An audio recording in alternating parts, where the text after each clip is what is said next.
Time कभी linear हो ही नहीं सकता।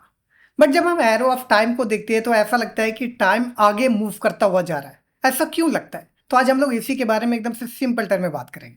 देखो, कोई भी चीज को हम इस रियलिटी में देखते हैं ना, वो थर्ड डायमेंशनल ही होता है।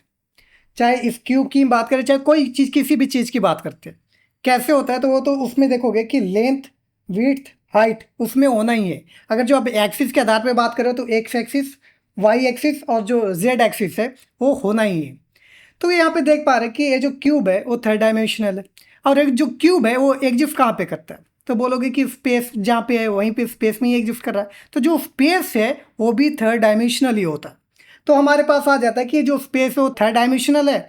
तो फिर जो टाइम है वो एक अलग डायमेंशन आता है, वो जिसको फोर्थ डायमेंशन की बात की जाती है।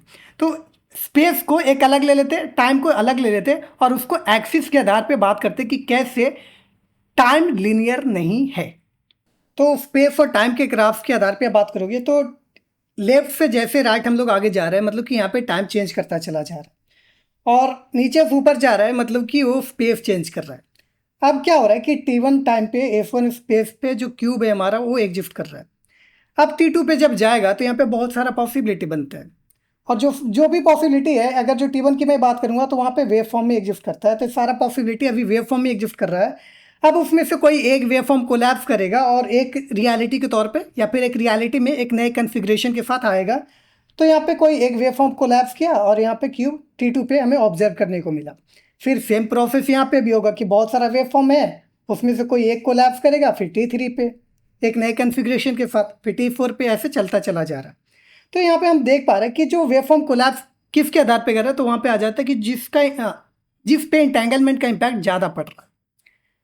तो अब यहाँ पे हमें जब दिख रहा है कि T1 पे एक अलग क्यूब है, T2 पे अलग क्यूब है, T3 पे एक अलग क्यूब है, तो अलग अलग जो क्यूब हमें दिख रहा है, तो मतलब कैसे लग रहा है कि यार यहाँ तो जो टाइम है वो तो लीनियर है।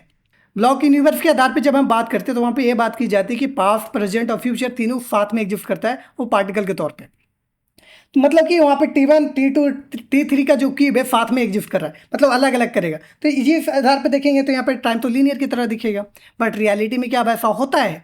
नहीं ना। जैसा एक क्यूब है तो उसी जो कुछ भी चेंज होगा उसी क्यूब पे होगा। T2 पे तो दो क्यूब नहीं हो जाएगा, T3 पे दो क्यूब तो नहीं हो, तीन क्यूब तो नहीं हो जा रहा है। मतलब कि यहाँ पे जो वेव फॉर्म कोलैप्स किया है वो अलग नहीं करके बल्कि यहीं पे आके कोलैप्स किया है। तो ये जो अभी T1 था वो T2 बन जाएगा, फिर जो T2 जो हुआ है फिर कोलैप्स करेगा, फिर T2 T3 हो जाएगा। तो यहाँ पे देखोगे कि जो वेव फॉर्म कोलैप्स कर रहा है उसी पे कर रहा है, मतलब कि जो टाइम है वो साइक्लिक है। और यहीं से बोल सकते हो कि स्पेस टाइम कर्व करता है, जो ग्रेविटी की बात आती है। अब यहाँ से बात ये उठती है कि फिर जो एरो ऑफ टाइम जो है वो हमें कैस क्यों दिखाता है कि ये आगे मूव कर रहा है। तो यहाँ पे बात आती है वो इंट्रोपी की। तो यहाँ पे क्या होता है कि जैसे टाइम बढ़ता है इंट्रोपी बढ़ता है। तो T1 पे कम होगा, T2 पे ज़्यादा होगा, T3 पे उससे ज़्यादा होगा।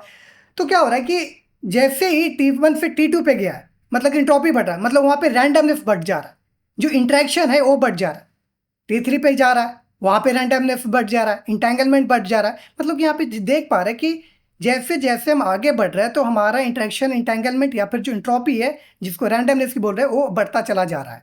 तो हम देख पा रहे हैं कि कैसे जैसे जैसे आगे बढ़ रहे हैं ये बढ़ना शुरू हो जा रहा है। इसलिए हमें लगता है कि जब एरो ऑफ टाइम की बात करते हैं तो टाइम आगे मूव कर रहा है, जो कि टाइम का नेचर है वो साइक्लिक है, ना कि लिनियर है। तो यहाँ पे देखो, जो ग्रेविटी की मैं बात किया, एंट्रोपी की बात किया, इंटेंगलमेंट की बात किया, ये सारी चीज़ें हम लोग ऑलरेडी बात कर चुके, वो आपको पेज पे ही मिल जाएगा।